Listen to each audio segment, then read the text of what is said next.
নমস্কার বন্ধুরা, রমা কুকিংয়ে সবাইকে স্বাগত।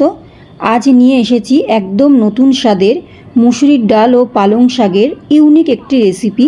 বিনা মশলায় খুব সামান্য পরিমাণ একটু তেল দিয়ে তৈরি হয়ে যায়। এটা ভীষণ হেলদি ও টেস্টি একটি রেসিপি। মুসুরির ডাল দিয়ে পালং শাকের এই রেসিপিটি গরম গরম ভাতের সাথে খেতে কিন্তু দুর্দান্ত লাগে। চলুন দেখে নিই নতুন স্বাদের পালং শাকের রেসিপিটি। গ্যাস অন করে আমি একটা কড়াই বসিয়ে দিয়েছি, আর কড়াইয়ের মধ্যে দিয়ে দিচ্ছি কিছুটা জল।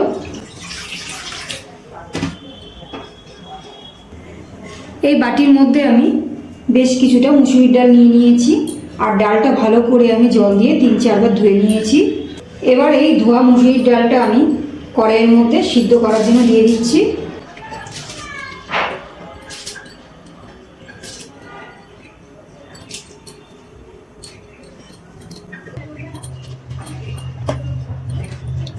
এবার এর মধ্যে দিয়ে দিচ্ছি একটা কেটে রাখা ছোটো ছোটো করে কেটে রাখা টমেটো, 2 কাঁচা লঙ্কা চেরা, দিয়ে দিচ্ছি হলুদ, আর দিয়ে দিচ্ছি খুব সামান্য পরিমাণ একটু লবণ। এবার সব কিছু ভালো করে নাড়াচাড়া করে নিচ্ছি।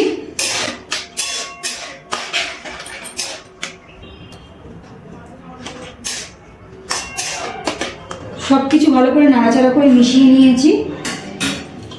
এবার ডালটা সিদ্ধ করে নেব, তার জন্য গ্যাসটাকে একদম লো টু মিডিয়ামে রেখে একটা ঢাকনা দিয়ে ঢেকে দিচ্ছি। ঢাকনাটা তুলে নিচ্ছি। ডাল আর টমেটো কিন্তু খুব ভালোভাবে সিদ্ধ হয়ে গেছে।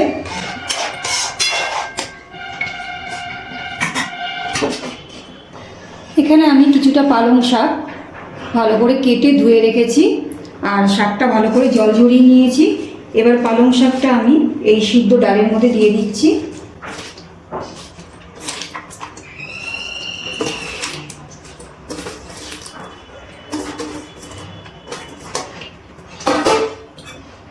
ভালো করে ডালের সাথে পালং শাক একটু নাড়াচাড়া করে মিশিয়ে নিচ্ছি।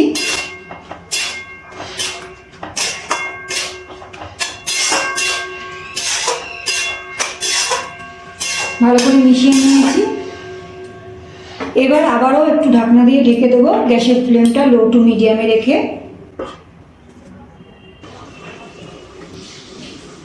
ঢাকনাটা তুলে নিচ্ছি। পালং শাক কিন্তু খুব সুন্দর সিদ্ধ হয়ে গেছে। পালং শাক সিদ্ধ হতে কিন্তু খুব একটা সময় লাগেনি। এবার আমি এটাকে একটা পাত্রে তুলে রেখে দিচ্ছি।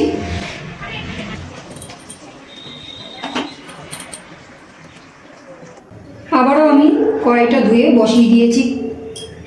এবার এর মধ্যে দিয়ে দিচ্ছি সর্ষের তেল। তেলটা গরম করে নেব। খুব ভালো করে তেলটা গরম করে নিয়েছি। এবার এই গরম তেলের মধ্যে ছোটো ছোটো করে কেটে রাখা নুন হলুদ মাখিয়ে রাখা আলুগুলো ভেজে নিচ্ছি।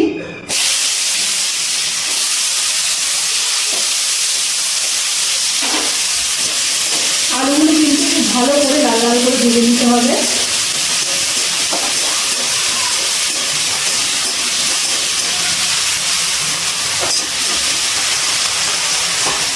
গ্যাসের ফ্লেমটা লো টু মিডিয়ামে রেখে একটা ঢাকনা দিয়ে ঢেকে রেখে আলুগুলো ভেজে নিচ্ছি।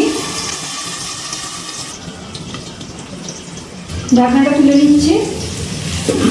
খুব ভালো করে কিন্তু আলুগুলো ভেজে নিয়েছি।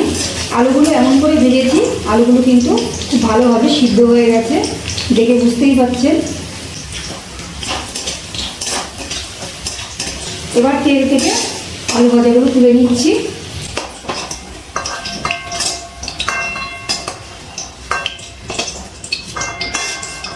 এবার এই তেলের মধ্যে দিয়ে দিচ্ছি 2 শুকনো লঙ্কা, কালো জিরে, ফোড়নটা একটু নাড়াচাড়া করে নিচ্ছি।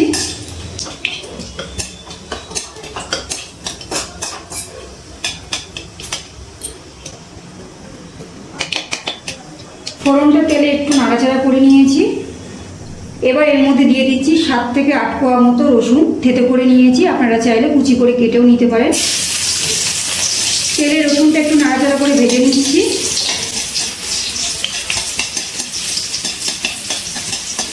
তেলে রসুনটা একটু কিছুক্ষণ নাড়াচাড়া করে ভেজে নিয়েছি। এবার এর মধ্যে দিয়ে দিচ্ছি কুচি করে কেটে রাখা পেঁয়াজ।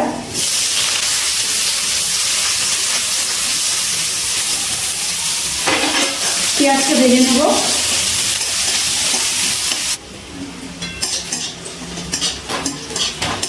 পেঁয়াজটা ভেজে নিয়েছি। এবার এর মধ্যে দিয়ে দিচ্ছি ডাল সিদ্ধ আর পালং শাক সিদ্ধ।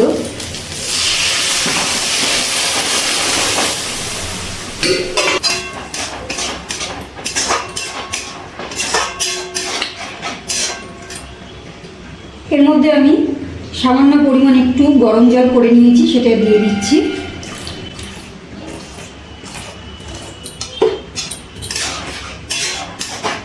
ভালো করে নাড়াচাড়া করে নিয়েছি।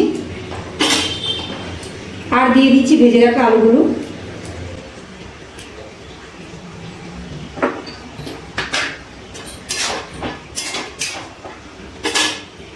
ডাল সিদ্ধ করার সময় কিছুটা লবণ দিয়ে দিয়েছিলাম, আর একটু লবণ দিয়ে দিচ্ছি পরিমাণ মতো।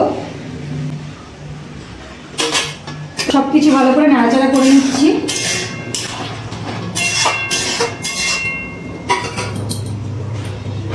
এবারে গ্যাসের ফ্লেমটা লো টু মিডিয়ামে রেখে আবার একটু ঢাকনা দিয়ে ঢেকে দিচ্ছি। ঢাকনাটা তুলে নিচ্ছি।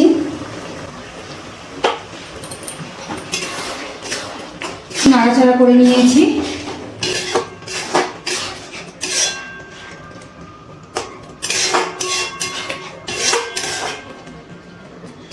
আমাদের রান্নাটা কিন্তু একদম তৈরি হয়ে গেছে।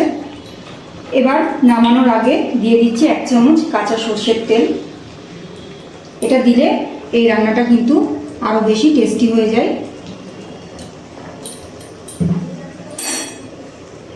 একটু নাড়াচাড়া করে নিচ্ছি। গ্যাসটা অফ করে দিচ্ছি। একটু ঢেকে রাখছি। তারপর 5 মিনিট পর আমি একটা পাত্রে নামিয়ে পরিবেশন করে নেব। আপনারা হয়তো অনেক রকমভাবেই এই পালং ডাল খেয়েছেন। একবার অবশ্যই এইভাবে বানিয়ে গরম ভাত দিয়ে খেয়ে দেখবেন। আশা করি বাড়ির ছোট থেকে বড় সবারই খুব ভালো লাগবে। আমার আজকের রেসিপিটি কেমন লাগলো কমেন্ট করে জানাবেন। রেসিপিটি একটুও ভালো লাগলে একটা লাইক ও শেয়ার করবেন। আর আমার পরের রেসিপিগুলো দেখবার জন্য চ্যানেলটাকে সাবস্ক্রাইব করে নেবেন। সাবস্ক্রাইব করার সময় পাশে থাকা বেল আইকনটাকে ক্লিক করে দেবেন। সবাই ভালো থাকবেন, সুস্থ থাকবেন। ধন্যবাদ।